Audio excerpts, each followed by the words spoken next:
The UAE has been hit harder than any other Middle East country or Gulf nation in the war against Iran. Breaking news. Take a look at U.S. stock futures and global equity markets surging on an 11th hour ceasefire deal between the U.S. and Iran. If the Iranians are willing, in good faith, to work with us, I think we can make an agreement. If they're going to lie, if they're going to cheat, if they're going to try to prevent even the fragile truce that we've set up from taking place, then they're not going to be happy. This conflict, if it drags on, will impact every sector in the United Arab Emirates, and it will impact the careful structure and kind of vision that the Emirates has set out for itself. The U.A.E. prides itself on being a safe haven. Wealthy residents are not necessarily leaving, at least for now, but some are pausing major decisions because the recovery isn't about a ceasefire, it's about trust. You can repair a runway in a week, but you can't repair a safe haven reputation overnight.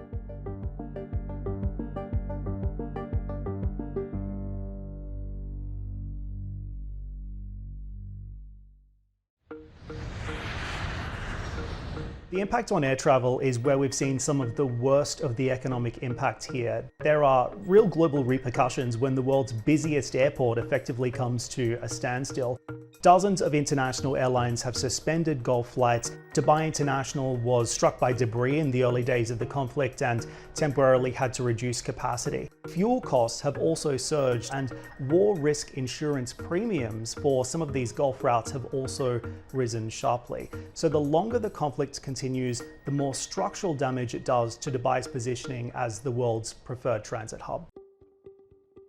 This is a country that's really built its entire economic model around being a transit point for goods and capital and people. So to say logistics is important to the economy would really be an understatement. Jebel Ali is the largest port in the Middle East. It's among the top 10 globally by container throughput. And the UAE also sits at the intersection of Europe, Asia, and Africa, which is about 8 hours flying time from 80% of the world's population. Iranian missile and drone attacks have really put major ports like Jebel Ali in the crosshairs. We've seen shipping volumes through the Strait of Hormuz, which of course sits at the mouth of the Gulf, just a short distance from Dubai, falling to a fraction of pre-war levels. The knock-on effect for Dubai's role as a re-export hub is really significant, because if these goods can't flow freely in and out of the region, the entire logistical value proposition is really under pressure.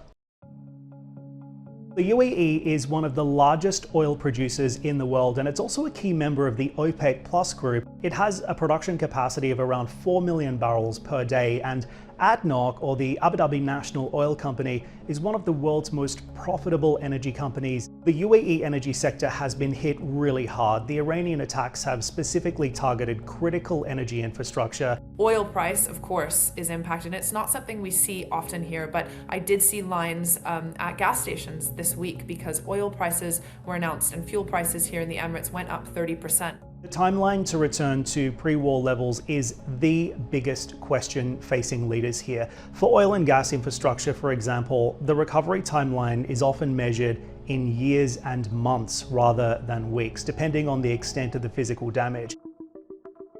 The UAE's twin stock markets here in Dubai and Abu Dhabi have seen about $120 billion in value being evaporated.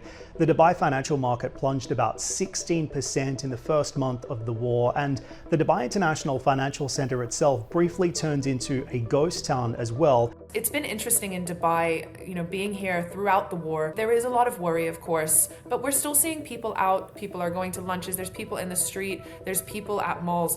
But there is a sort of caution in the United Arab Emirates at the moment, because while the government is saying everything is normal, there is also still things that, of course, are going to be impacted. So Dubai is a city that really runs on tourism. About 11 to 15% of the GDP here in Dubai is really based on tourism. In 2025, Dubai quite literally was untouchable. And then, of course, along came February 2026, and the Iran war didn't just slow the momentum here, it slammed on the brakes at about 200 miles an hour. It's been really detrimental for the tourist and hospitality industry here in Dubai. The government has even gone so far as to implement a rescue package to really help these stress sectors.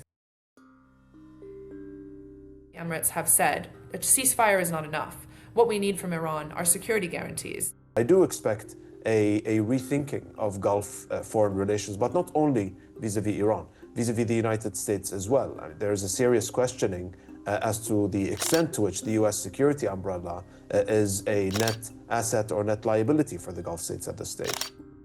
The U.A.E. and the U.S. have had a long-standing security partnership relationship. This is one of the reasons that the Iranian regime has targeted the United Arab Emirates, because they say the United States is using this base as a launch pad in the war against Iran.